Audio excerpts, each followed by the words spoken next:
विश्वामित्र के साथ दोनों राजकुमार मिथिला के लिए चल दिए। सिद्धाश्रम के अनेक अन्य ऋषि भी साथ में थे। विश्वामित्र तरह तरह की पौराणिक कथाएं सुनाते जाते। नए स्थानों और वनों में श्री राम उनसे पूछते और मुनि बड़े प्रेम से उनकी कथा बताते। सोन नदी को पार कर वे सब एक बड़े सुंदर प्रदेश में पहुंचे। वहां बड़े सुहावना वन थे। श्री राम ने उस देश के बारे में मुनि से पूछा। विश्वामित्र ने बताया कि यह मेरा ही देश है। बहुत पहले मैं यहाँ का राजा था। इस प्रसंग में उन्होंने अपने वंशावली भी राम लक्ष्मण को बताई। रात को विश्राम के वे फिर आगे बढ़े।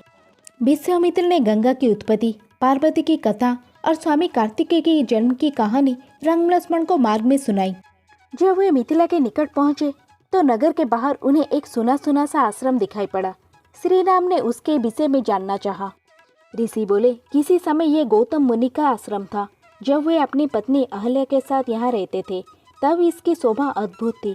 एक दिन बड़ी दुखद घटना हुई।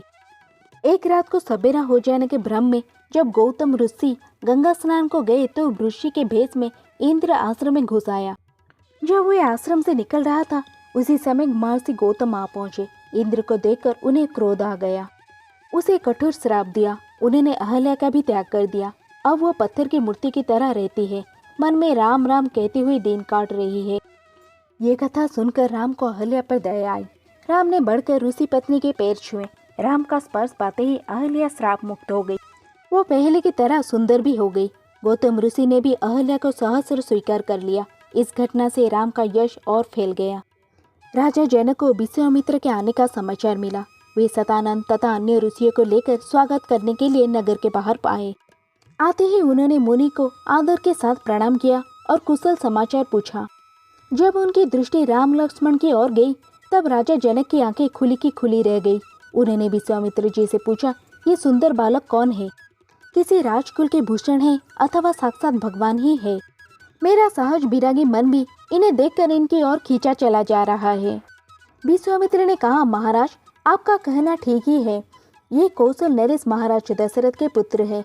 आपके सुनाव नाम के विचित्र धनुष को दिखाने के लिए मैं इन्हें अपने साथ ले आया हूँ।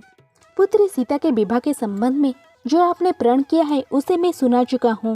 राजा जनक ने मुनि की स्तुति की और यज्ञशाला के निकट ही एक रमणीक उद्यान में मुनि और राम लक्ष्मण के ठहराने के प्रबंध कर दिया।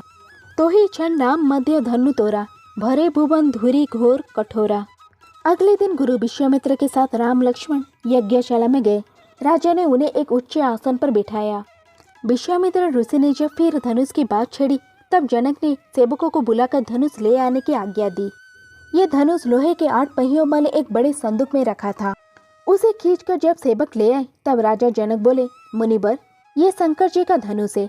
देवताओं ने हमारे एक पूर्वज देवराज को इसे दिया था। इस भारी धनुष को कोई नहीं उठा सकता। पताका चढ़ाना तो दूर की बात है। मेरा प्रण को सुनकर अनेक राजा और देवदार न पाए और लज्जित होकर चले गए। गुरु का संकेत पाकर श्री राम ने धनुष सहज ही उठा लिया और जो है पताका चढ़ाकर उसे खींचना चाहा कि वो बीच से ही टूटकर 2 टुकड़े हो गया। वज्रपात जैसा भयंकर शब्द हुआ और पृथ्वी कांपने लगी। धनुष टूटते ही राजा जनक के हर्ष का ठिकाना न रहा। राम के सौंदर्य और बल विक्रम को देखकर वे बोले, मुनिवर आपकी कृपा से मुझे अपनी प्यारी बेटी के लिए मनचाहा वर मिल गया। अगर आपकी अनुमति मिल जाए तो मैं महाराज दशरथ के पास संदेश भेजकर भारत ले आने का निमंत्रण भेज दूं। विश्वामित्र बोले, अब क्या पूछना? शुभ कार्य में देर क्यों की जाए? राजा जनक ने अपने चतुर मंत्रियों को शीघ्रगामी रथ द्वारा अयोध्या जाने की आज्ञा दी।